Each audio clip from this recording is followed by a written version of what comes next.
Idol, anong pinagkaiba ng mga kabataan noon sa kabataan ngayon? Kabataan noon, kumakaway ka kapag may dumaraang eroplano. Inaantay maubos ang tubig sa tabo sa ulo.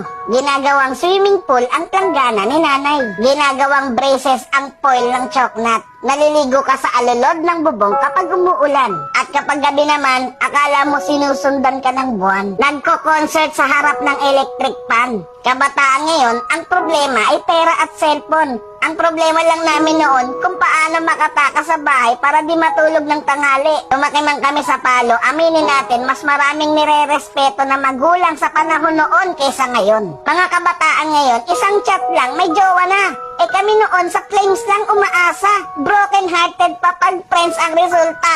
Mga kabataan noon, ang dami ng alam na trabaho. Kesa sa kabataan ngayon, tamad na, puro pa gadgets, di pa mautusan. Minsan nagiging ibon, minsan nagiging paniki. Wait lang. Batako. Idol, hindi kawawa ang batang inuutusan sa gawaing bahay. Ang kawawa ay yung batang lumalaki na walang alam sa buhay. Yung nakaranas lang ang pupuso nito. Real talk yan.